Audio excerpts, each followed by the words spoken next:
There is a question on the board. Look at why more of the goods purchased when the price falls, or why demand curve slopes downward left to right. ठीक है, जब किसी चीज की price कम होती है तो उसकी डिमांड क्यों बढ़ती है, या फिर जो डिमांड कर्व है वो लेफ्ट से राइट की तरफ डाउनवर्ड स्लोपिंग क्यों होता है. Left to right downward sloping का मतलब आपको बताता हूं. इससे पहले भी मैंने आपको डिमांड कर्व के बारे में बताया था पिछले वीडियोस में, जिसमें यहां पर हम लेते हैं क्वांटिटी डिमांडेड कि कितनी कितनी क्वांटिटी है, और यहां पर हम लेते हैं प्राइस जीरो से शुरू होकर ऊपर की तरफ जा रही है, क्वांटिटी जीरो से शुरू होकर इस तरफ बढ़ रही है. ठीक है, मोर प्राइस लेस डिमांड. जब प्राइस हाईएस्ट है 10, तब डिमांड सिर्फ कितनी यूनिट की है, 1 यूनिट की है. फिर प्राइस अगर कम होती है तो डिमांड बढ़ जाती है, प्राइस कम होती है तो डिमांड और बढ़ जाती है, प्राइस और कम होती है तो डिमांड और बढ़ जाती है, प्राइस और कम होती है तो प्राइस और डिमांड और बढ़ जाती है. तो इस तरीके से जैसे जैसे प्राइस नीचे की तरफ जाती है वैसे वैसे डिमांड कर्व जो है वो आगे की तरफ बढ़ता जाता है. अगर हम इसको प्राइस और क्वांटिटी डिमांडेड को ज्वाइन करेंगे तो ये डाउनवर्ड स्लोपिंग होगा लेफ्ट से राइट की तरफ. तो ये ऐसा क्यों होता है, इसके रीजंस मैं आपको बताने जा रहा हूं. ठीक है, तो why more of goods purchase when the price false. जब प्राइस कम हो रही है तो गुड्स ज्यादा क्यों खरीदा जा रहा है. ठीक है, और ये क्वेश्चन भी वही है कि why demand curve slopes downward left to right. Demand curve जो है वो डाउनवर्ड स्लोपिंग क्यों होता है. डाउनवर्ड स्लोपिंग का मतलब होता है प्राइस के कम होने के साथ साथ क्वांटिटी का बढ़ना, क्वांटिटी डिमांडेड का बढ़ना. ठीक है, तो अब इसके कुछ रीजंस हैं. ये रीजन है आपको बता रहा हूं. सबसे पहले law of diminishing marginal utility, DMU के बारे में हम इससे पहले जो एक चैप्टर हमने किया था उसमें पढ़ चुके हैं. DMU diminishing marginal utility. Marginal utility का मतलब क्या होता है, हर एडिशनल यूनिट से के कंजम्पशन से मिलने वाली जो एक्स्ट्रा यूटिलिटी होती है वो कहलाती है मार्जिनल यूटिलिटी. ठीक है, तो marginal utility is the utility attain from an additional unit consumed. ठीक है, या अपन ये कह सकते हैं कि टोटल यूटिलिटी में जो चेंज आता है एक और एडिशनल यूनिट कंज्यूम करने से, उसको हम बोलते हैं मार्जिनल यूटिलिटी. और मार्जिनल यूटिलिटी जो होती है वो हमेशा डिक्लाइन होती जाती है. ऐसा एक लॉ हमने पढ़ा था कंज्यूमर्स इक्विलिब्रियम वाले चैप्टर में. उसका जो रीजन था वो क्या था, एक तो ये कि जब आप किसी चीज को कंटिन्यूअसली खरीदते जाते हैं, मतलब कंज्यूम करते जाते हैं, ठीक है, तो उसकी इंटेंसिटी जो होती है आपकी, चूंकि जो इच्छा होती है, जो आपका सेटिस्फेक्शन होता है वो बढ़ता जाता है. तो बढ़ता जाता है इसलिए ईगर फॉर दैट जो थिंग होती है उसके लिए कम होती चली जाती है. बिकॉज क्योंकि अब उससे मिलने वाली जो यूटिलिटी है वो आपकी क्या होती जा रही है, कम होती जा रही है. क्यों होती जा रही है, क्योंकि आपका सेटिस्फेक्शन जो है वो बढ़ता जा रहा है. तो जैसे जैसे आपका सेटिस्फेक्शन हर एडिशनल यूनिट से बढ़ता जाएगा तो आप सैटिस्फैक्शन की तरफ जाएंगे, मतलब संतुष्टि की तरफ आप जाएंगे. तो आपको हर एक्स्ट्रा यूनिट से मिलने वाला सेटिस्फेक्शन कम होता जाएगा. एग्जाम्पल आपके सामने होता है कि जब आपको भूख लगती है, ठीक है, तो आपको पहली रोटी से जितना सेटिस्फेक्शन मिलता है ऑब्वियसली सेकंड चपाती से आपको नहीं मिलता है. मतलब ये कि फर्स्ट यूनिट ऑफ चपाती ने आपको जो सेटिस्फेक्शन दिया सेकंड वाली उससे कम देती है, थर्ड उससे कम, फोर्थ उससे कम, और मे बी कि 5वीं यूनिट के बाद आप हाथ रोक देते हैं. मतलब ये कि आप अगली रोटी लेने से मना कर देते हैं. क्यों, क्योंकि आपकी जो भूख है वो पूरी तरह शांत हो चुकी है.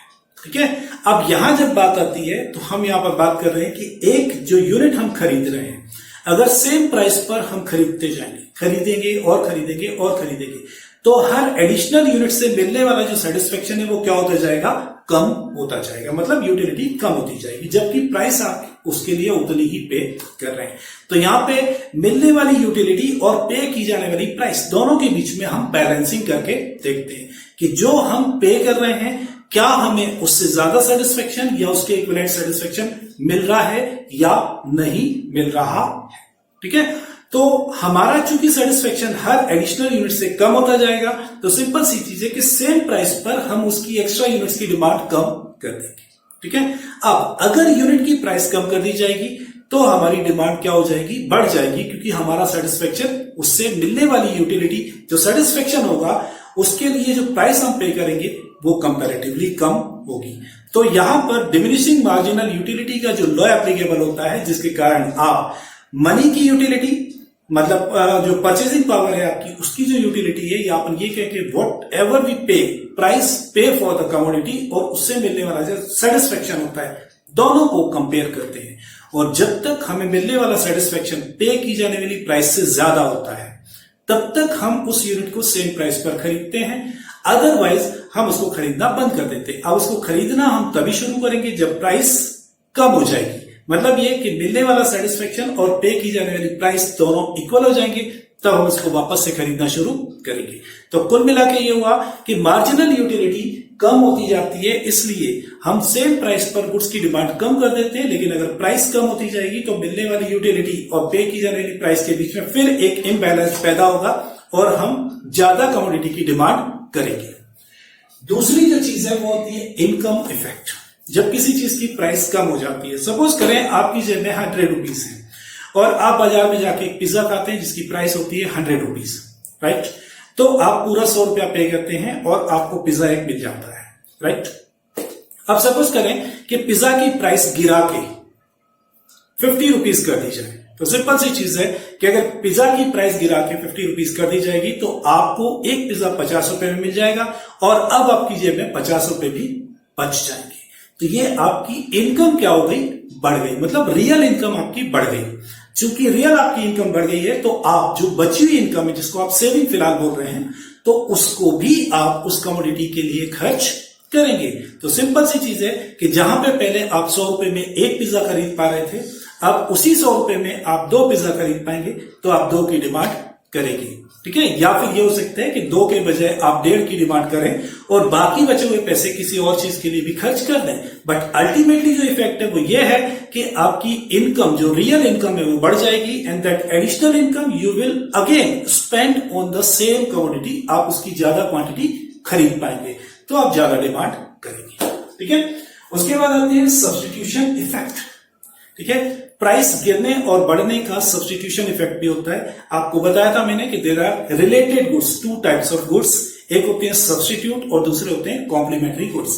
अगर किसी चीज की प्राइस बढ़ जाती है तो आप उसके सब्स्टिट्यूट की तरफ मूव कर जाते हैं। जैसे अगर चाय की प्राइस बढ़ जाती है, कॉफी की प्राइस अपनी जगह कांस्टेंट है, चाय की प्राइस बढ़ गई है, तो एज कंपेयर टू टी आपको कॉफी की प्राइस कम लगती है, इसलिए आप चाय के बजाय कॉफी की डिमांड बढ़ा देते हैं, ठीक है? तो सिंपल सी चीज है कि अगर किसी चीज की प्राइस बढ़ जाती है तो उसके सब्स्टिट्यूट की डिमांड बढ़ जाएगी, और अगर किसी चीज के सब्स्टिट्यूट की प्राइस गिर जाती है तो ऑब्वियस है कि आप सब्स्टिट्यूट की तरफ चले जाएंगे। मतलब ये कि जो सब्स्टिट्यूशन इफेक्ट आता है वो भी उसका एक कारण होता है कि डिमांड इफेक्ट आता है और ये डिमांड बढ़ना शुरू हो जाती है। उसके बाद आते हैं न्यू कंज्यूमर्स, ठीक है? न्यू कंज्यूमर्स का मतलब होता है जब प्राइस गिरती है तो कुछ लोग जो हायर प्राइस पर उस चीज को अफोर्ड नहीं कर पा रहे थे, ठीक है?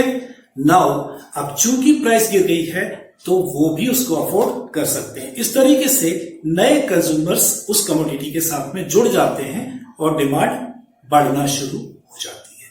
जस्ट लाइक कि जब कोई सीजन, पर्टिकुलर फ्रूट का कोई सीजन आता है, जस्ट लाइक अभी सीजन गया मैंगो का, ठीक है? समर में मैंगो आते हैं जो मार्च में आना शुरू होते हैं। जब वो मार्च में आना शुरू होते हैं तो दैट टाइम जो आम के भाव होते हैं वो काफी ऊंचे होते हैं, तो हर आदमी उनको अफोर्ड नहीं कर पाता है। मान के चलो कि 150 से 200 रुपए किलो होते हैं, तो एवरीबडी कैन नॉट अफोर्ड। फिर धीरे धीरे जब उनकी प्राइसेस कम होती हैं तो वो लोग जो अभी तक सिर्फ मैंगो को देखते थे और उसकी खुशबू को दूर से एंजॉय करते थे, नाउ दे कैन अफोर्ड, ठीक है?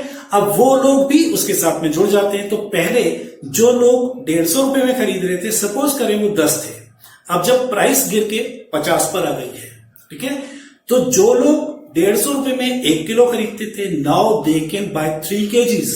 उनकी डिमांड तो बढ़ ही रही है, साथ में अभी तक जो लोग उस प्राइस को अफोर्ड नहीं कर पा रहे थे 150 को, लेकिन वो 50 को अफोर्ड कर सकते हैं, भले ही वो 1 किलो खरीदे। लेकिन अगर एक भी कस्टमर बढ़ता है तो 3 किलो तो वहां से डिमांड आ गई और 1 किलो डिमांड ये हो गई।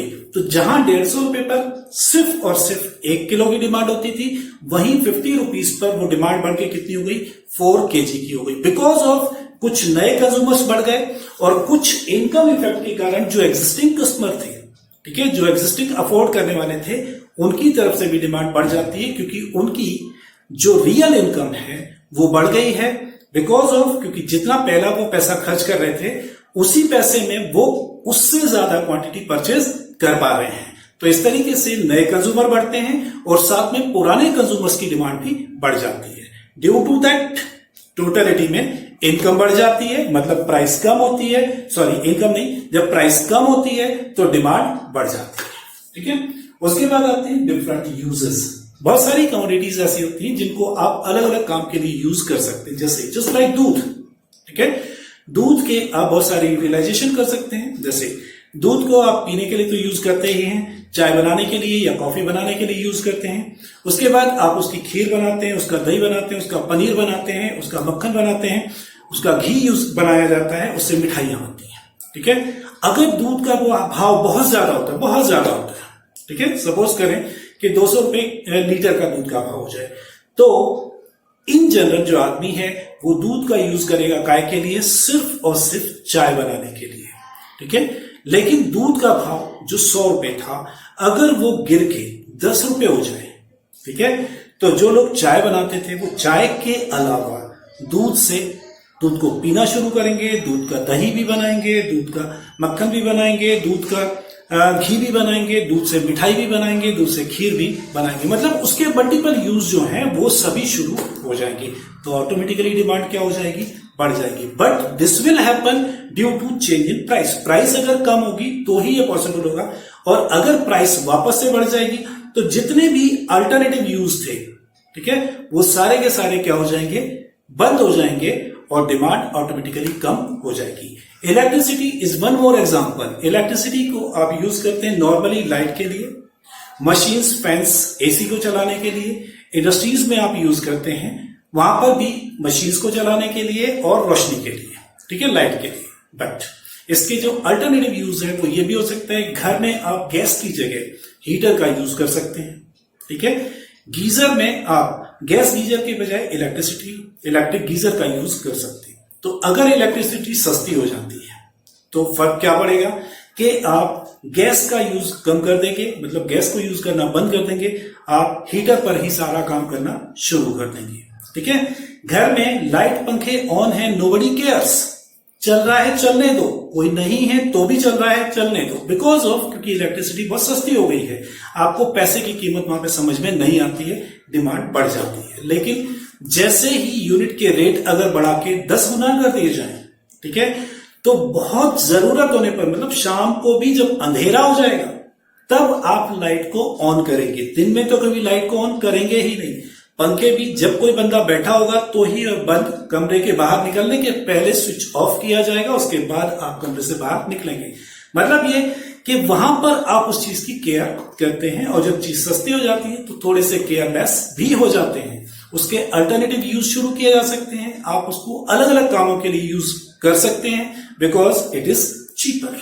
ठीक है, लेकिन अगर वो चीज महंगी हो जाती है तो जितने भी अल्टरनेटिव यूजेस थे जहां नेसेसिटी नहीं थी, वहां पर वो सारे यूज आप बंद कर देंगे, सिर्फ नेसेसिटीज के लिए ही उसको यूज करेंगे।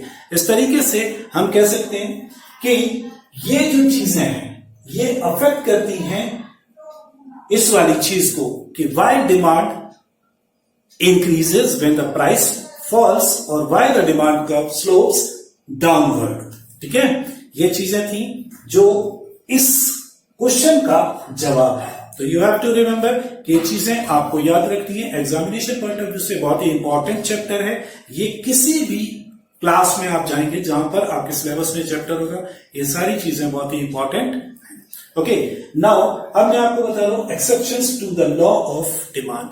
एक्सेप्शंस का मतलब होता है अपवाद। अपवाद का मतलब होता है ऐसी सिचुएशंस जहां पर ये लॉ एप्लीकेबल नहीं होता है, लॉ फेल हो जाता है। ठीक है, तो कुछ सिचुएशंस ऐसी हैं जहां पर ये लॉ एप्लीकेबल नहीं होता है, भले ही प्राइस बढ़े या प्राइस गिरे। ठीक है, law will not be applicable. ठीक है, या फिर अपन ये कह सकते हैं कि लॉ इनवर्स रिलेशनशिप के बजाय सेम डायरेक्शन में, मतलब लीनियर रिलेशन बना लेगा।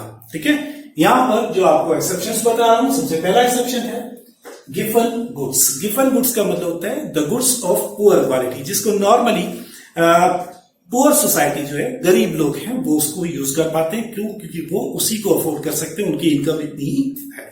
तो ऐसे गुड्स को हम बोलते हैं गिवन गुड्स। गिवन गुड्स में जो लॉ है ये वाला, ये एप्लीकेबल नहीं होता है। क्यों नहीं होता है? उसका रीजन आपको बताता हूं। देखो, जब कोई चीज, कोई गरीब आदमी सड़ी चीजें खाता है, पुअर क्वालिटी की चीजें खाता है, अगर उसको अच्छी चीज खाने को मिल जाए तो क्या वो पुअर क्वालिटी की खाएगा? ठीक है। तो अब सोचें कि अगर गिवन गुड्स के, मतलब पुअर क्वालिटी के गुड्स की प्राइस और कम हो जाती है, ठीक है, तो इसका मतलब ये नहीं कि गरीब उसको डबल खरीदना शुरू कर देगा। क्यों? क्योंकि वो पुअर क्वालिटी का है, वो उतना तो खा ही रहा था। ठीक है। अब ये होगा कि सस्ती हो जाने के कारण वो जितनी उसकी क्वांटिटी परचेज कर रहा था उतनी ही परचेज करेगा, और रिमेनिंग जो पैसा उसके पास बच जाएगा ड्यू टू इनकम इफेक्ट, उस पैसे को वो यूज करेगा अच्छे गुड्स को खरीदने के लिए, ना कि पुअर गुड्स को खरीदने के। तो इसका मतलब ये हुआ कि इन केस ऑफ गिवन गुड्स अगर प्राइसेस कम होते हैं तो डिमांड नहीं बढ़ेगी, बल्कि डिमांड क्या हो जाएगी? कांस्टेंट रहेगी, और दूसरी चीज की डिमांड बढ़ेगी, मतलब demand will not change in case of given goods if the prices are coming down. Clear है कि अगर पुअर क्वालिटी का गुड्स होता है और उसकी प्राइस कम होती है, ठीक है, तो कंज्यूमर उसकी क्वांटिटी डिमांड को नहीं बढ़ाएगा, बल्कि उसकी क्वांटिटी उतनी ही रखेगा, और जो पैसा उसको सेव होगा, बिकॉज क्योंकि प्राइस कम हो गई है तो कम प्राइस में, मतलब कम पैसा पे करके सेम क्वांटिटी को खरीदेगा, और जो रिमेनिंग पैसा उसकी पॉकेट में बच जाएगा उससे वो अच्छी क्वालिटी का गुड्स खरीदेगा, बेकार क्वालिटी का नहीं। क्यों? क्योंकि बेकार क्वालिटी का तो वो ऑलरेडी यूज कर ही रहा है। ठीक है, उसको सेटिस्फेक्शन उसमें नहीं मिलेगा, बल्कि अच्छी चीज को यूज करने में उसको सेटिस्फेक्शन ज्यादा मिलेगा। तो वो अपनी डिमांड उस तरफ शिफ्ट करेगा, ना कि पुअर गुड्स की तरफ। क्लियर? उसके बाद आते हैं गुड्स ऑफ स्टेटस सिंबल। कुछ गुड्स ऐसे होते हैं जो समाज में, सोसाइटी में आपका स्टेटस बनाते हैं, बढ़ाते हैं, मेंटेन करते हैं, जिसको हम बोल सकते हैं रईसों के चोचले। ठीक है, तो ऐसे गुड्स जिनको रईस लोग यूज करते हैं या जो स्टेटस सिंबल होते हैं, उनकी प्राइस गिरने पर डिमांड कभी नहीं बढ़ेगी। क्यों? क्योंकि अगर प्राइस गिरने पर डिमांड बढ़ेगी तो सिंपल सी चीज है कि प्राइस गिरने पर अदर्स कैन ऑल्सो अफोर्ड, मतलब आपसे जो पुअर लेवल का है, जो लो लेवल का है, वो भी उसको अफोर्ड कर सकता है। ठीक है, तो अगर आप भी उस गुड्स को अफोर्ड करेंगे या उसकी और क्वांटिटी खरीदेंगे, तो इसका मतलब ये होगा कि आपका लेवल उसके लेवल पर आ गया है, ना कि आपका लेवल बढ़ा नहीं है, बल्कि आपका लेवल अपने से नीचे वाले के बराबर आ गया है। तो will you be agree? No, क्योंकि आपको तो समाज में अपने आप को ऊपर दिखाना है, तो आप उस चीज की डिमांड नहीं करेंगे। आप उस चीज की प्राइस अगर बढ़ेगी देन यू विल डिमांड। से इन केस ऑफ डायमंड्स, अगर डायमंड्स सस्ते हो जाए, ठीक है, तो हर कोई उसको अफोर्ड कर लेगा। ठीक है, तो अमीर को अपने गले में, जो महिलाएं होती हैं अपने गले में हार पहन के जब दिखाती हैं कि 10 लाख का हार है या 50 लाख का हार है, वो कैसे एक्सप्लेन करेंगी, कैसे शो ऑफ करेंगी? पॉसिबल नहीं है। मतलब ये कि उनका स्टेटस कम हो जाएगा। तो वो जब डायमंड की प्राइस कम होगी तो वो डायमंड की डिमांड नहीं करेंगे, बल्कि डायमंड की प्राइस बढ़ने पर उसकी डिमांड बढ़ेगी, क्योंकि वो अपने आप को अलग दिखा पाएंगे कि only we can afford this. तो स्टेटस सिंबल वाली जो चीजें हैं, जस्ट लाइक लोगों के हाथ में आप एप्पल का फोन देखते हैं, एप्पल का फोन जो मान के चले कि 60-70 हजार रुपए से कम का नहीं आता है, और उसमें रेंज और बढ़ती जाती है। ठीक है, तो अगर एप्पल का रेट गिर के 10,000 पे आ जाए, एप्पल कंपनी अपने सेल फोन को 10,000 रुपए में बेच दे, तो ऑब्वियसली कि वो लोग जो अभी तक एप्पल का फोन यूज कर रहे थे वो उसको यूज करना बंद कर देंगे। क्यों? क्योंकि अब वो लोग जिनकी औकात उसके सामने कुछ नहीं थी, वो भी उस फोन को लेके घूम रहे हैं, तो वाई दे विल बाय, वो तो उन्हीं की कैटेगरी में आ जाएंगे। तो ऐसे लोग वहां पर उसकी डिमांड नहीं करेंगे, बल्कि प्राइस बढ़ने पर डिमांड करेंगे। क्यों? क्योंकि प्राइस बढ़ने पर जब डिमांड होगी और वो हाथ में लेके फोन घूमेंगे, तो अपने आप को शो ऑफ करेंगे कि देखो only we can afford this phone, you can't. ठीक है, तो लोग दिखावे के लिए जो चीजें होती हैं उनमें प्राइस घटने पर उसकी डिमांड कम कर देते हैं। एक एग्जांपल है जो टाटा नैनो कार है। ठीक है, टाटा नैनो कार को एडवर्टाइज किया गया था गरीबों की कार, मतलब हर घर पर वो कार खड़ी होगी, क्योंकि इंडिया का हर गरीब आदमी उस कार को अफोर्ड कर सकता है, और वो फेल हो गई। क्यों फेल हुई? ठीक है, कार 1 लाख रुपए में आ रही थी, लेकिन अमीरों की तरफ से आम आदमी जो गरीब है वो तो उस कार को भी अफोर्ड नहीं कर सकता है, और जो थोड़े बहुत लोग अफोर्ड कर सकते हैं उसमें middle class, upper middle class जो थे उन्होंने कुछ नहीं डिमांड की, लेकिन अपर क्लास जो थी, सुपर अपर क्लास, उसने कभी उस कार को नहीं पसंद किया। क्यों पसंद नहीं किया? क्योंकि उनको मालूम था कि ये मेरे गैराज में ये गाड़ी खड़ी रहेगी और पड़ोस में मेरे एक झोपड़पट्टी है, मतलब बहुत ही छोटा सा मकान है, वहां भी ये ही कार खड़ी रहेगी, तो हम दोनों के स्टेटस में सिमिलैरिटी हो जाएगी, मतलब मेरी औकात उसके बराबर हो जाएगी, जबकि मैं उससे कई गुना रईस हूं। ठीक है, तो ऑब्वियसली कि अमीरों की तरफ से उस कार की डिमांड नहीं हुई। क्यों? क्योंकि वो कार सस्ती कार थी जो स्टेटस नहीं बना पा रही थी। ओके, उसके बाद आते हैं फियर ऑफ शॉर्टेज। शॉर्टेज का मतलब तो आप जानते ही हैं, और फियर का मतलब होता है डर, किसी चीज की फ्यूचर में कमी होने वाली है, इस चीज का डर आपके मन में अगर होता है, ठीक है, तो वहां पर होता यह है कि प्राइस को आप एक तरफ रखते हैं, सिर्फ आपको खरीदना है। ठीक है, जैसे जब नोटबंदी हुई थी, ठीक है, नोटबंदी हुई थी तो उस वक्त ऐसी अफवाह उड़ गई थी कि नमक पर भी कुछ बैन लगने वाला है, तो लोगों ने नमक के लिए ऐसी भीड़ लगाई, ऐसी लूटमार मचाई कि दुकानदारों ने जो 10 रुपए किलो का नमक था उसको 100 रुपए किलो में बेचना शुरू कर दिया, और बावजूद उसके कि दुकानों पर नमक के लिए लाइन लगी हुई थी। ठीक है, कि हमें तो बस दे दो, बिकॉज ऑफ, क्योंकि नमक के बिना हमारा खाना पॉसिबल नहीं होता है। तो वो 100 रुपए, 10 रुपए की चीज 100 रुपए में बेच रहा था, बट स्टिल डिमांड बढ़ती जा रही थी। लोग उसकी दुकान पे 1 किलो 2 किलो जितना है दे दो, बस तुम भाव कुछ भी ले लो लेकिन दे दो, बिकॉज ऑफ, क्योंकि उनको लग रहा था मार्केट से नमक गायब हो जाएगा। अब नमक गायब हो जाएगा तो हमारे खाने का स्वाद चला जाएगा, हम उस चीज को कैसे बियर करेंगे। ठीक है, तो प्राइस बढ़ने के बावजूद भी डिमांड कम होने के बजाय क्या हो रही थी? बढ़ रही थी। यहां पे लॉ जो है वो उल्टा चल रहा था, मतलब रिवर्स डायरेक्शन में जाने के बजाय पैरेलल डायरेक्शन में जा रहा था, साथ साथ जा रहा था, लीनियर जा रहा था, कि प्राइस बढ़ रही थी और डिमांड भी बढ़ रही थी, बिकॉज ऑफ, क्योंकि लोगों को डर लग रहा था कि ये चीज मार्केट से गायब होने वाली है। Fear of shortage. Ignorance of consumer. Sometimes जो कंज्यूमर होते हैं वो मार्केट के बारे में जानते ही नहीं है ना, और बहुत सारे लोगों को ऐसा वहम होता है कि जो चीज महंगी होती है वो अच्छी होती है और जो चीज सस्ती होती है वो खराब होती है। ठीक है, तो उनको अगर आप भाव ज्यादा बताएंगे तो वो उस चीज की डिमांड करेंगे, और अगर आप उनको भाव कम करके बता दोगे तो वो उस चीज को नहीं खरीदेंगे। ये एक जनरल टेंडेंसी होती है आदमी की कि पुअर जो क्वालिटी की गुड्स होती है वो सस्ती होती है और जो अच्छी क्वालिटी की गुड्स होती है वो महंगी होती हैं। तो क्वालिटी के बारे में वो नहीं जानता है, सिर्फ वो प्राइस से उस चीज को कंपेयर करता है। तो महंगी चीज को भी वो ज्यादा क्वांटिटी में खरीदता है और सस्ती चीज को कम क्वांटिटी में खरीदता है। इट में हैपन। ठीक है, इसके अलावा कंज्यूमर को यह भी नहीं मालूम होता है कि मार्केट में पर्टिकुलरली किस चीज की प्राइस क्या है। क्यों? क्योंकि हजारों ब्रांड आते हैं, हजारों वैरायटीज आती हैं, आप हर चीज की वैरायटी, हर चीज के ब्रांड की प्राइस को नहीं जान सकते हैं। ठीक है, तो सिंपल सी चीज है कि वॉट एवर द कंज्यूमर से शॉपकीपर और seller charges from you, you पे सिंपली और चले आते हैं। ठीक है, तो वहां लॉ एप्लीकेबल नहीं हो रहा है। क्यों? क्योंकि आपको प्राइस के बारे में कुछ मालूम ही नहीं है, तो आप डिमांड को कम या ज्यादा नहीं करते। ठीक है, फैशनेबल गुड्स। जो आइटम्स फैशन की होती हैं उनमें नॉर्मली ये होता है कि फैशन की चीज मार्केट में आती है और फिर गायब हो जाती है, या फैशन की चीज में ऐसा एक ट्रेंड होता है कि मेरे पास ये चीज होनी चाहिए और किसी के पास नहीं होनी चाहिए, भले ही कितने की भी मिले। और फैशन में जब जैसे जैसे वो चीज मार्केट में बढ़ती जाती है तो सस्ती होती जाती है, लेकिन डिमांड क्या हो जाती है? कम हो जाती है, बिकॉज ऑफ, क्योंकि बहुत सारे लोगों के पास वो चीज अवेलेबल हो जाती है।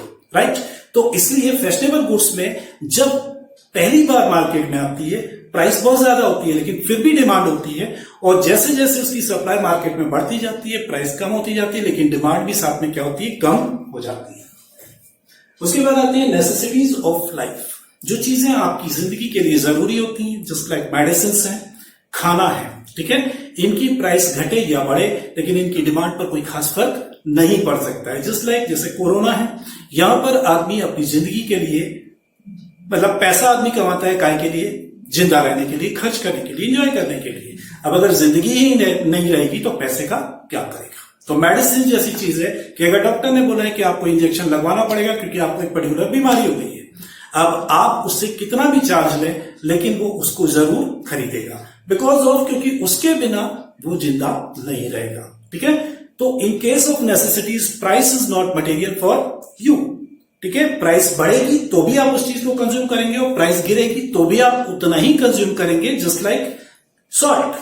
ठीक है, अपन नेसेसिटी ऑफ लाइफ तो नहीं कह सकते इसको, लेकिन ये एक ऐसी चीज है जो हमारे खाने के लिए बहुत जरूरी होती है, खाने में। ठीक है, तो अगर नमक का भाव 10 गुना हो जाए तो भी हम उतनी क्वांटिटी कंज्यूम करेंगे, और नमक का भाव बिल्कुल गिर जाए, आधे से भी कम हो जाए, तो भी हम उतनी ही क्वांटिटी कंज्यूम करेंगे जितनी हम महंगे भाव में खरीद रहे हैं, नॉर्मल कंडीशन में खरीद रहे हैं और सस्ते भाव में खरीद रहे हैं, क्योंकि ये नेसेसिटी है, ये फैशन की चीज नहीं है। ठीक है, और ये अदर चीज भी नहीं है। Change in weather habits and preferences. ठीक है, अब ये है कि अगर किसी चीज ऑल ऑफ सडन मौसम में बदलाव आ जाता है, वेदर चेंज हो जाता है, या आपकी हैबिट्स बदल जाती हैं, या आपके प्रेफरेंसेस बदल जाते हैं, तो उसके अकॉर्डिंग आपकी डिमांड जो होती है वो उसी पैटर्न में चली जाती है। जस्ट लाइक जैसे वेदर चेंज होता है। ठीक है, अचानक ठंड हो जाती है, अचानक बारिश हो जाती है, तो आपको उस पर्टिकुलर चीज से बचने के लिए जो रिलेटेड गुड्स है उसकी डिमांड बढ़ती है, ऑल्दो प्राइसेस ज्यादा हो रही हैं। मतलब ये कि आप विंटर सीजन में रेनी सीजन के कपड़े खरीद के नहीं रखते हैं, मतलब छाता हुआ या फिर रेनकोट हुआ, वो हम सर्दियों में खरीद के नहीं रखते हैं। क्यों? क्योंकि सर्दियों में उसकी कोई यूटिलिटी नहीं है। ये हमें भी मालूम है कि बारिश के सीजन में ये चीज महंगी हो जाएगी, बट हम भी तभी खरीदते हैं उसको जब बारिश सिर के ऊपर आ जाती है। ठीक है, तो वेदर जो है वो डिमांड को अफेक्ट नहीं कर पाता है। हैबिट्स, अगर आप किसी चीज के हैबिचुअल हो जाते हैं तो it is not material for you. मैंने आपको एग्जांपल दिया था कि कोरोना के टाइम में जब लॉकडाउन लगा था तो बहुत सारे लोग जिनको पान, बीड़ी, तंबाकू, सिगरेट, गुटखा, इन सब की आदत थी, तो उन्होंने वही चीज जो को 5 रुपए में मिलती थी या 7 रुपए में मिलती थी या 10 रुपए में मिलती थी, 50-50 रुपए में पे खरीदी है। एंड स्टिल ये नहीं है कि भाई इतना महंगा दे रहा है तो मैं 1 पाउच खाऊंगा, नहीं, उनको अगर दिन के 10 पाउच लगते हैं तो 10 ही पाउच उन्होंने यूज किए और उसके लिए उन्होंने 5 गुना पैसा भी दिया। तो ये हैबिट की बात है, और वहां पर ये लॉ एप्लीकेबल नहीं हो रहा है कि सस्ता दे रहा है तो आपको ज्यादा, महंगा दे रहा है तो आपकी डिमांड कम हो गई। नहीं, महंगाई बढ़ने पर भी, मतलब महंगा होने पर भी आपकी डिमांड वहीं की वहीं कांस्टेंट है। हाँ, अगर वो सस्ता देता तो शायद आपकी डिमांड बढ़ जाती, लेकिन महंगा होने पर भी डिमांड में कोई कमी नहीं है। ठीक है, और प्रेफरेंसेस, आप किसी चीज को प्रेफर करते हो, किसी चीज को प्रेफर नहीं करते हैं। तो अगर किसी चीज को प्रेफर करना शुरू कर देते हैं तो price become immaterial for you, और अगर आप किसी चीज को प्रेफरेंस देना बंद कर देते हैं तो कोई आपको सस्ता भी देके जाए, फ्री में भी देके जाए, तो भी आप उसकी डिमांड नहीं करेंगे, बिकॉज ऑफ क्योंकि आपके प्रेफरेंसेस चेंज हो गए हैं। ठीक है, तो यहां तक की चीज जो मैंने एक्सप्लेन की है, आई थिंक सो कि आपको बहुत कुछ क्लियर हो गया होगा, और if you have any doubt तो you can call me at any time. Till now we have discussed about the law of demand, factors affecting the demand और सो मेनी थिंग्स। ठीक है, आज अब मैं आपको जो बताने जा रहा हूं उसके बारे में यहाँ पे लिखा हुआ है, वही चीज मैं आपको एक्सप्लेन करता हूं। Change in quantity demanded versus change in demand, या फिर movement along the demand curve versus shift in demand, या फिर expansion and contraction in demand versus increase and decrease in demand. ये दो चीजें हैं एक ही चीज, लेकिन सिचुएशंस अलग अलग होती है तो उनको नाम अलग अलग दिए गए हैं। जस्ट लाइक कि आपकी डिमांड में चेंज आ रहा है, यहां पर भी वही चीज है, यहां पर भी वही चीज है, यहां पर भी वही चीज है, यहां पर भी वही चीज है, लेकिन यहां पे जो उसके फैक्टर्स होते हैं, जो डिमांड को अफेक्ट करने वाली चीजें हैं, वो अलग अलग हैं, इसलिए इनके नाम अलग अलग दिए गए हैं। बिकॉज ऑफ क्योंकि इसके कारण जो फैक्टर्स अफेक्टिंग है उसके कारण जो ग्राफ बनता है डिमांड का वो अलग तरीके से बनता है। ठीक है, तो यहां पर ये जो चीज है कि चेंज इन क्वांटिटी डिमांडेड, या फिर movement along the demand curve, या फिर एक्सपांशन और contraction in demand, it occurs due to change in own price of the commodity. जब भी खुद किसी चीज की खुद की प्राइस में चेंज होने के कारण उसकी डिमांड पर जो इफेक्ट आता है, इंपैक्ट आता है, उसको हम इकोनॉमिक्स में बोलते हैं एक्सपांशन और कॉन्ट्रैक्शन इन डिमांड, या फिर movement along the demand curve, because इसका कारण अभी मैं आपको बताऊंगा, या फिर आप इसको बोलते हैं चेंज इन क्वांटिटी डिमांडेड। ठीक है, अब दूसरे कई सारे फैक्टर्स होते हैं जो डिमांड को अफेक्ट करते हैं। अगर किसी चीज की डिमांड दूसरे अदर फैक्टर्स जो प्राइस के अलावा है, प्राइस के अलावा सो मेनी फैक्टर्स हैं जो मैंने आपको डिस्कस किए थे, तो वो सारे फैक्टर जो प्राइस के अलावा हैं अगर डिमांड को अफेक्ट करते हैं तो हम उसको बोलते हैं चेंज इन डिमांड, या शिफ्ट इन डिमांड कर्व, या फिर इंक्रीज और डिक्रीज इन डिमांड। तो जब भी यहां पर इस तरीके से वर्ड लिख के आते हैं, what do you mean by expansion और कॉन्ट्रैक्शन इन डिमांड, ठीक है, तो वहां पर होता है whenever there is change in demand due to own price of the commodity, that is known as expansion or contraction in demand. But whenever you asked what do you mean by increase or decrease in demand, then you have to write down the change in demand due to change in other factors than the price of the commodity. Then it is called increase or decrease in demand. अब reason क्या है, इसका graph कैसे बनता है, इसको मैं आपको एक्सप्लेन करने जा रहा हूं। ठीक है, यहां पर एक ग्राफ आपके सामने बना हुआ है, जस्ट लाइक यहां पर है क्वांटिटी डिमांडेड और यहां पर है price of the commodity. Okay, तो as per law of the demand किसी चीज की प्राइस अगर कम होती है तो डिमांड बढ़ती है, और अगर उसकी प्राइस बढ़ती है तो डिमांड क्या होने लगती है, कम होने लगती है। जस्ट वी स्टार्ट कि अगर किसी चीज की प्राइस 10 रुपीज है, सपोज किया है, ठीक है, अगर किसी चीज की प्राइस 10 रुपीज है तो उसकी डिमांड क्या होगी, 0, मतलब यह है कि नोबडी विल बाय। ओके, तो सिंपल सी चीज है कि अगर किसी चीज की 10 रुपए पर डिमांड नहीं आ रही है, then seller has to decrease the price. Okay, तो सेलर ने प्राइस को लिटिल बिट थोड़ा सा कम किया, सपोज करें 2 रुपया कम किया, the new price is 8 rupees, demand will become 2 units, 2 unit उसकी खरीदी जाएगी। ठीक है, तो ये जो कर्व था डिमांड का वो 0 से शिफ्ट होके कहां पर आ गया, 2 पर, और प्राइस जो है वो शिफ्ट होके कहां पर आ गई है, यहां पर। तो अब अगर इन दो पॉइंट्स को आप मिलाएंगे, 0 पर मतलब 0 डिमांड है 10 पर, तो आपका लाइन यहां थी, अब आप 8 पर 2 की डिमांड है, तो ये लाइन आपकी ऐसे मिल गई। Further if we decrease the price again, suppose करें अब प्राइस को हम 6 रुपए पर ले आते हैं, तो ऑब्वियस सी चीज है कि demand will increase, and suppose करें कि वो डिमांड कितने पर आ जाती है, 4 पर, मतलब ये लाइन यहां पर आ जाती है, तो ये ग्राफ यहां पे बना हुआ है, तो 6 के कॉरस्पॉन्डिंग जो हमारी डिमांड है वो कितनी है, यहां है, तो ये जो आपकी डिमांड लाइन है वो यहां आके टच करेगी, एंड यू विल फाइंड, ठीक है, यहां पर आप एक चीज देखें कि ये वही लाइन जो स्टार्ट हुई थी यहां से, वो ही आगे की तरफ क्या होती जा रही है, मूव करती जा रही है। It is called movement along the demand curve. जो ओरिजिनल डिमांड कर्व था वही लाइन या तो आगे की तरफ मूव करेगी या बैकवर्ड मूव करेगी। ओके, अब सपोज करें कि हम प्राइस को और रिड्यूस करते हैं, ठीक है, प्राइस को हमने रिड्यूस करके 5 पर लाया, तो डिमांड हमारी कहां पर चली गई, 5 पर। तो अब आप देखें कि ये डिमांड जो कर्व थी यहां पर, वो इधर आके मिल गई, प्राइस ये हो गई, डिमांड ये हो गई, ये वाली लाइन यहां पे आके मिल गई, एंड लाइक दिस आप देख रहे हैं कि यहां पर ये लाइन ऐसे बढ़ती जा रही है।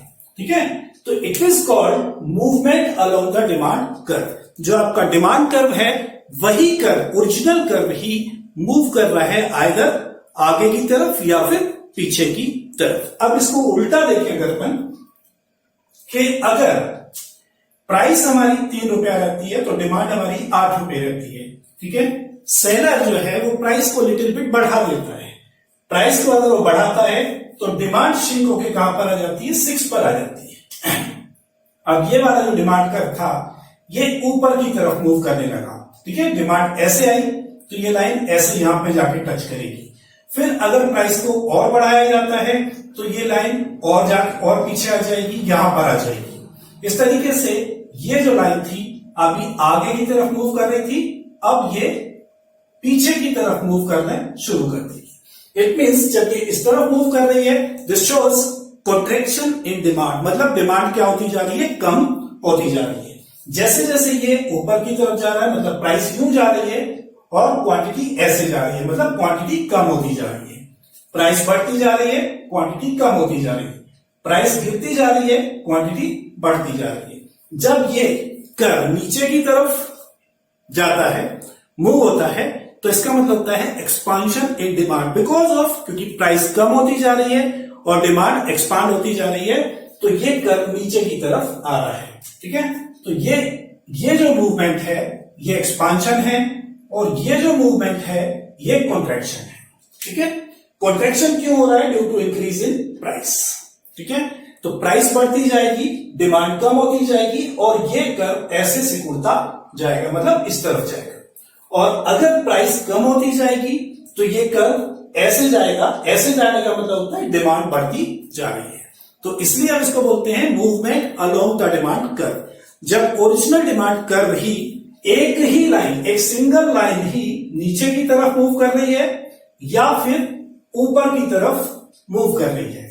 आप यहां देखें कि पहले मैंने आपको बताया था प्राइस गिरती जा रही है, डिमांड बढ़ती जा रही है, मतलब प्राइस ऐसे है, डिमांड ऐसे है। अगर प्राइस और डिमांड को अगर अपन ग्राफिकली पुट करें और एक लाइन ड्रॉ करें तो एक सीधी लाइन आपके सामने आएगी जो या तो नीचे की तरफ मूव करेगी या फिर ऊपर की तरफ मूव करेगी, depending on the change in price.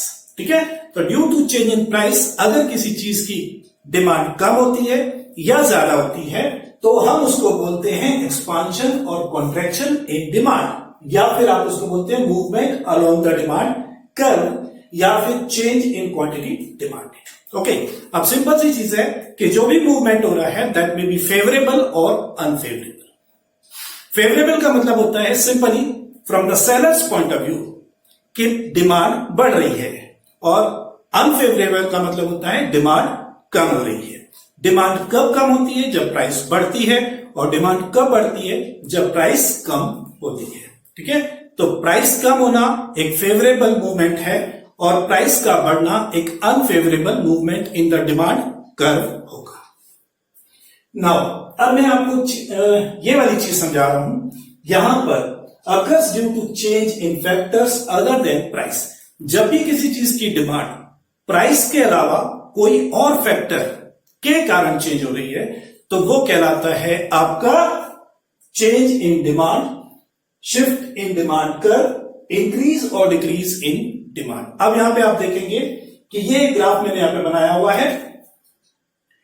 यहां पे जो भी प्राइस है मेरी, ये प्राइस है और ये हमारी क्वांटिटी डिमांडेड है 5, 10, 15, व्हाटएवर जो भी आप लेना चाहें वो ले सकते हैं। ओके, अब यहां पे देखें कि प्राइस आपकी कांस्टेंट है बट उस पर भी आपकी डिमांड कभी यहां थी, कभी यहां थी और कभी यहां थी।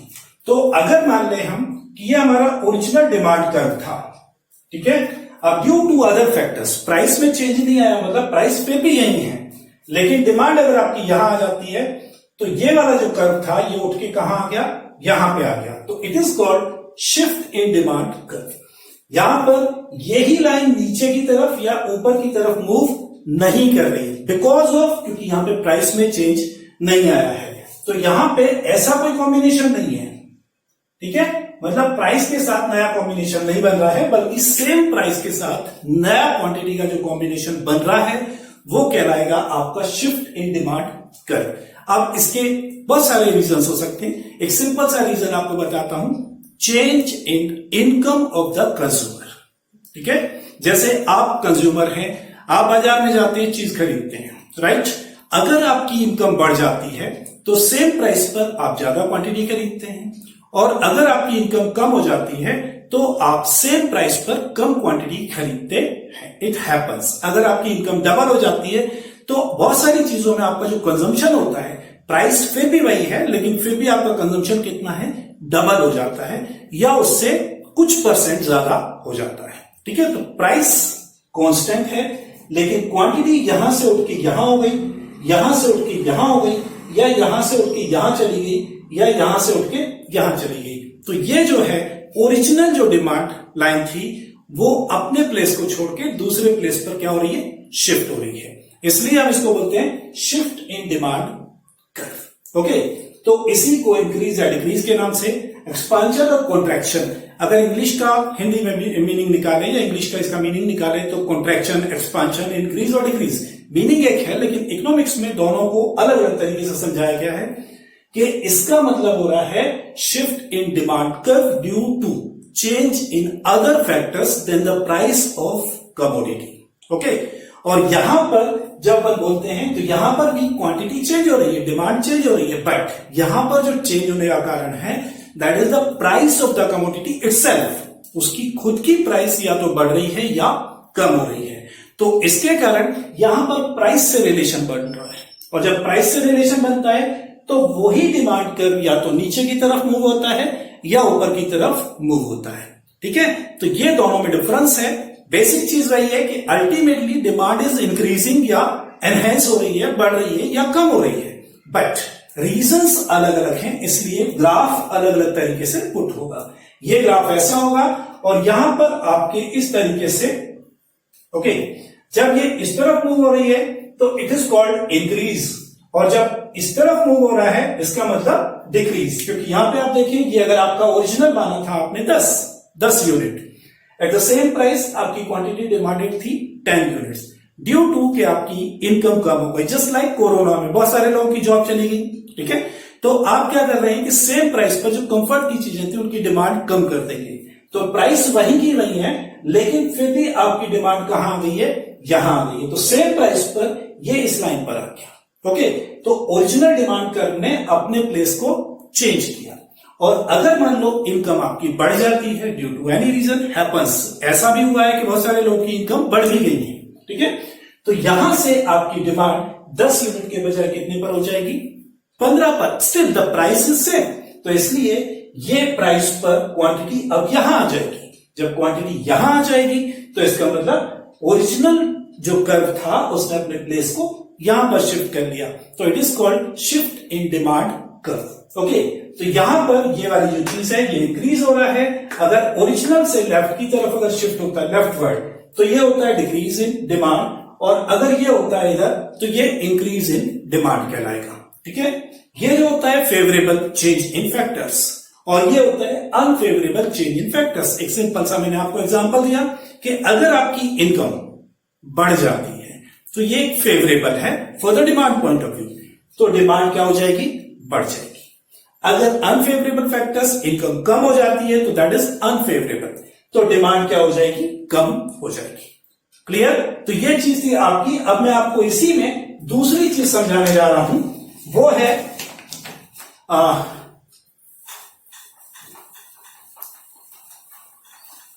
इससे पहले मैं आपको डिस्कस कर चुका हूं, फिर से मैं आपको आज इस चीज के बारे में बता रहा हूं वो क्या चीज है। ठीक है, मैंने आपको डिस्कस किया था दो तरह की कमोडिटीज होती हैं, एक होती है आपकी substitute goods,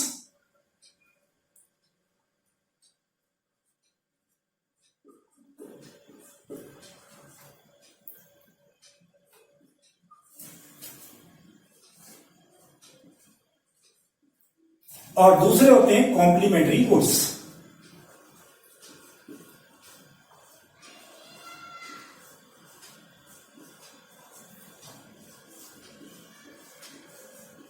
okay, supplementary goods या सब्स्टिट्यूट गुड्स, जिसको आप बोलते हैं the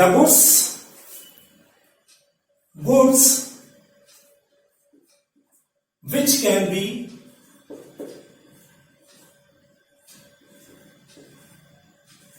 used in place of other goods। वो गुड्स जो आप दूसरे गुड्स की जगह यूज कर सकते हैं वो कहलाते हैं आपके सब्स्टिट्यूट गुड्स या supplementary. And goods which are used together,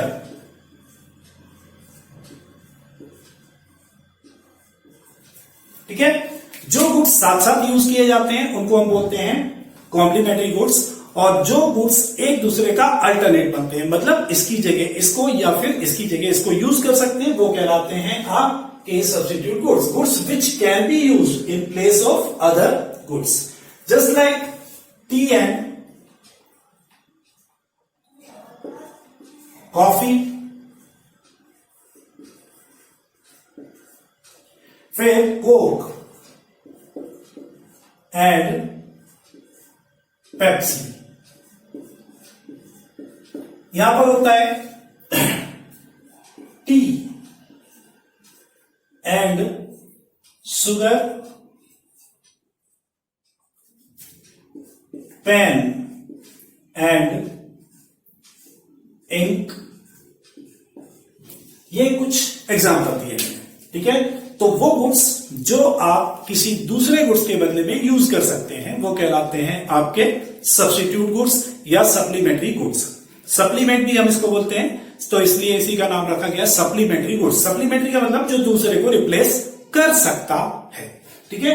और complementary goods means the goods which are used together, जिनको साथ साथ आपको यूज करना होता है, एक के बिना दूसरा, दूसरे के बिना पहला, अलग अलग यूज नहीं होते नॉर्मली, वो कहलाते हैं आपके कॉम्प्लीमेंट्री गुड्स। अब इनमें डिमांड का कैसे इफेक्ट आता है वो बताता हूं। यहां पे अगर चाय की प्राइस बढ़ती है, ठीक है, तो कॉफी की डिमांड क्या हो जाएगी, बढ़ जाएगी, ठीक है।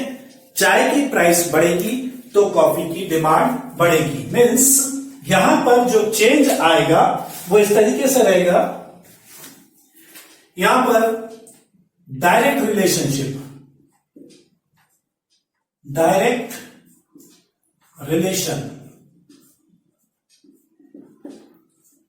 इन price of substitute and demand।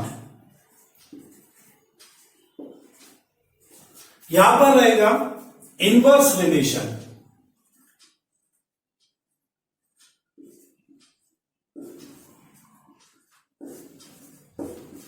Okay. अब मैं आपको ग्राफ से समझाता हूं इसको। ये मैं आपको एक सिंपल सा ग्राफ बना रहा हूं, ठीक है। ये आपकी प्राइस ऑफ टी और ये डिमांड ऑफ कॉफी, ठीक है।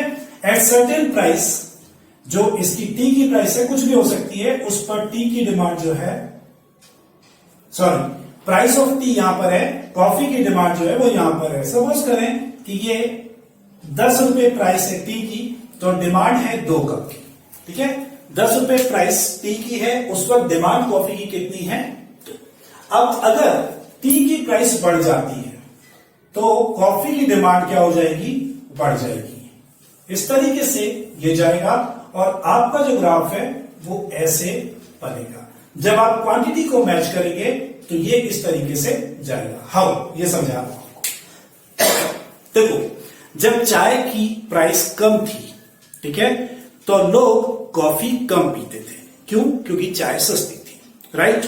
अब अगर चाय की प्राइस बढ़ जाएगी जबकि कॉफी की प्राइस अपनी जगह कांस्टेंट है, तो एज कंपेयर टू टी, जो कॉफी है वो लोगों को सस्ती लगेगी और चाय महंगी लगेगी। क्यों? क्योंकि इसकी प्राइस बढ़ गई है, ठीक है। तो लोग चाय के बजाय कॉफी को प्रेफर करेंगे। चाय की अगर और प्राइस बढ़ जाएगी तो कॉफी की प्रेफरेंस और बढ़ती चली जाएगी। क्यों? क्योंकि कॉफी अभी भी चाय से सस्ती लोगों को नजर आ रही है। तो देयरफॉर जब यहां पे प्राइस चाय की कम थी तो कॉफी की डिमांड भी कम थी। चाय की प्राइस बढ़ी तो चाय की प्राइस बढ़ गई है, मतलब टी की प्राइस बढ़ गई है, लेकिन कॉफी की प्राइस में कोई चेंज नहीं आया है। तो अब कंपैरिजन हम करेंगे कि टी की प्राइस और कॉफी की प्राइस में। तो टी की प्राइस बढ़ चुकी है, कॉफी की प्राइस अपनी जगह कांस्टेंट है। तो बीइंग बायर हम एक कंपैरिजन करते हैं कि जब इतने पैसे में मैं चाय पीऊंगा तो उसके बजाय सेम प्राइस में मैं ज्यादा क्वांटिटी ऑफ कॉफी पी सकता हूं। तो वो क्या करेगा, कॉफी की डिमांड बढ़ा देगा। मान लो ये यहाँ पर बढ़ के 12 हो जाती है, तो ये यहाँ पे बढ़ के 3 हो जाती है, ये 15 हो जाती है, तो ये 5 यहाँ पे हो जाती है। कुछ भी क्वांटिटी कुछ भी हो सकती है, वेरिएशन कितना भी हो सकता है। क्यों? क्योंकि ये लॉ इस चीज को डिफाइन नहीं करता है कि वेरिएशन कितना आएगा। ये लॉ सिर्फ इस चीज को डिफाइन करता है कि वेरिएशन आएगा due to change in price of the commodity और द अदर फैक्टर्स। ठीक है, तो अब यहां पे देखें कि टी की प्राइस 10 रुपए, कॉफी की डिमांड 2 यूनिट की। टी की प्राइस बढ़ गई तो टी की डिमांड बढ़ने के बजाय क्या होगी, टी की डिमांड कम हो जाएगी और उसकी जगह जो नई डिमांड जनरेट होगी वो किसकी होगी, कॉफी की होगी। तो यहां पे कॉफी की डिमांड क्या हो जाएगी, बढ़ जाएगी। टी की प्राइस अगर और बढ़ती है, ठीक है, तो यहां पर कॉफी की डिमांड और बढ़ जाएगी। उल्टा भी हो सकता है कि अगर मान लो इस सिचुएशन में कॉफी की डिमांड इतनी है और टी की प्राइस ये है। अब सपोज करें कि टी की प्राइस कम हो जाएगी, कॉफी की प्राइस में कोई वेरिएशन नहीं आया, तो अब लोगों के लिए चाय क्या हो गई, सस्ती हो गई। तो इंस्टेड ऑफ कॉफी वो लोग चाय की डिमांड करेंगे, तो कॉफी की डिमांड क्या हो जाएगी, कम हो जाएगी। ठीक है, फिर अगर हम इसकी प्राइस को और कम करते हैं तो कॉफी की डिमांड और कम हो जाएगी। तो सीधे सीधे रिलेशन चल रहा है कि इसकी प्राइस का इफेक्ट इस पर पॉजिटिव आ रहा है। मतलब ये कि इसमें पॉजिटिव, अगर प्राइस बढ़ रही है तो इसकी डिमांड में जो चेंज आ रहा है पॉजिटिव चेंज आ रहा है, बढ़ती जा रही है। तो इसको हम बोलते हैं direct relation in the price of substitute and demand of the commodity. Price ये सब्स्टिट्यूट है आपका, ठीक है, और ये इसकी डिमांड है कॉफी की। तो ये सब्स्टिट्यूट है कॉफी का चाय, चाय की प्राइस ऊपर जा रही है, कॉफी की डिमांड क्या होती जा रही है, बढ़ती जा रही है। तो एक डायरेक्ट रिलेशन है with change in price, change in quantity demanded. ठीक है, ये यहां पर है। अब यहां आते हैं अपन, जिसमें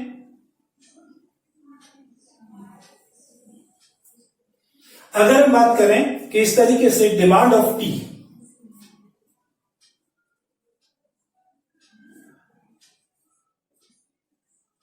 और ये प्राइस ऑफ शुगर, ठीक है, तो इन जनरल हम ऐसा मान के चल रहे हैं कि शुगर और टी दोनों एक दूसरे के साथ क्या हैं, कॉम्प्लीमेंट्री हैं। क्योंकि चाय और शक्कर साथ साथ यूज की जाती है। ऐसा नहीं है कि आप चाय अलग से पी लेते हैं और उसमें बिना शक्कर के पीते हैं, या फिर शक्कर फांक लेते हो, चाय यूज नहीं करते। ठीक है, अगर आपको चाय बनानी है तो उसमें चाय और शक्कर दोनों चलेगी एक साथ। ठीक है, तो ये यूज टुगेदर वाली चीज हो गई है, सिंपल सा समझने के पॉइंट ऑफ व्यू से। वैसे तो चाय जो शुगर होती है उसकी डिमांड और बहुत सारी चीजों के लिए होती है, बट फिलहाल हम दोनों के बीच में जो रिलेशन बना रहे हैं वो है टी एंड शुगर। ठीक है, तो यहां पे tea and sugar both are the complementary, means दोनों साथ साथ यूज किए जा रहे हैं। अगर आप चाय बनाएंगे तो शक्कर का यूज होना ही होना है। अब अगर शक्कर की प्राइस चेंज होती है तो उसके कारण जो टी है, ठीक है, उसकी डिमांड पर फर्क पड़ता है। ठीक है, अगर सपोज करें कि अगर प्राइस ऑफ शुगर बढ़ जाएगी तो शुगर महंगी हो जाएगी, तो लोग चाय पीना कम कर देंगे। क्यों? क्योंकि चाय में शुगर डलेगी, राइट। तो इसका मतलब ये हो गया कि इसकी प्राइस पर जो भी इफेक्ट आएगा तो टी की डिमांड पर उसका इफेक्ट आएगा। अगर ये ऊपर जाएगी तो इसकी डिमांड कम होती जाएगी। तो ये जो चलेगा ये अपोजिट डायरेक्शन में चलेगा। वो इस तरीके से चलेगा कि जब इसकी प्राइस यहां थी तो डिमांड इसकी सबसे कम थी। जब शक्कर बहुत महंगी थी, बहुत महंगी थी, ठीक है, तो चाय बहुत कम लोग पीते थे, मतलब रईस लोग पीते थे। ठीक है, अगर शक्कर की प्राइस नीचे आ जाएगी तो कुछ और लोग चाय पीना शुरू कर देंगे, और इस तरीके से प्राइस कम होते ही इसकी डिमांड क्या हो जाएगी, बढ़ जाएगी। मतलब इसकी प्राइस कम होती जा रही है तो इसकी डिमांड बढ़ती जा रही है। मतलब एक की प्राइस एक नीचे आ रहा है तो एक ऊपर जा रहा है, मतलब इनवर्स रिलेशन चल रहा है। अगर प्राइस और कम होगी तो ये डिमांड और बढ़ जाएगी, प्राइस और कम होगी तो ये डिमांड और बढ़ जाएगी। इस तरीके से अगर हम इन सारे पॉइंट्स को आपस में मिलाएंगे तो हमारा जो ग्राफ बनेगा वो ऐसा बनेगा। और जब भी ऐसा ग्राफ बनता है तो ये कहलाता है इनवर्स रिलेशन। ठीक है, इनवर्स रिलेशन का मतलब एक दूसरे से अपोजिट डायरेक्शन में जा रहे हैं। ये नीचे की तरफ आ रहा है तो ये इस तरफ शिफ्ट हो रहा है, ये ऊपर की तरफ जाएगा तो क्वांटिटी इस तरफ शिफ्ट होती चली जाएगी। इस तरीके से ये इनवर्स रिलेशनशिप होती है। क्लियर। और अब इसके बाद मैं आपको कुछ और चीज बताने जा रहा हूं। हमारे पास कुछ और गुड्स होते हैं जिनको हम बोलते हैं normal goods and inferior goods. ठीक है, ये अभी मैंने आपको एक्सप्लेन किया सब्स्टिट्यूट और कॉम्प्लीमेंट्री गुड्स के बारे में। अब अपन ले रहे हैं normal goods and inferior goods.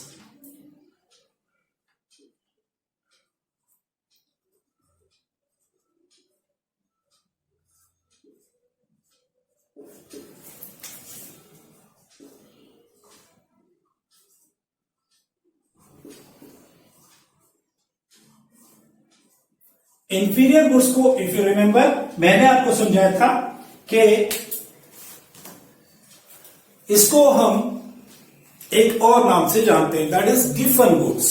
ठीक है, तो आपको बताया था कि लॉ ऑफ डिमांड में गिफन गुड्स जो हैं वो एक्सेप्शन होते हैं। एक्सेप्शन का मतलब होता है कि वहां पे law of demand opposite direction में एप्लीकेबल होता है। वही चीज यहां पे मैं कहने जा रहा हूं। नॉर्मल गुड्स का मतलब होता है हुज डिमांड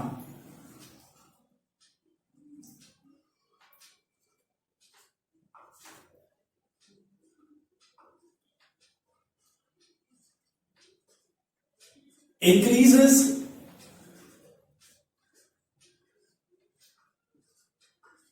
with increase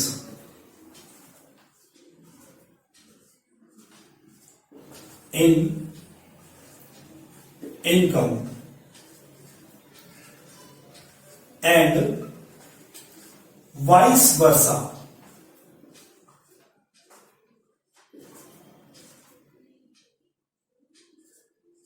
और ये हैं inferior goods whose demand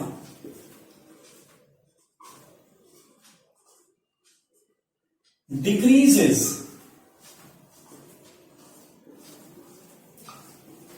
with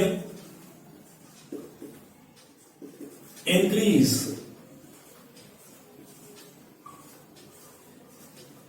in income and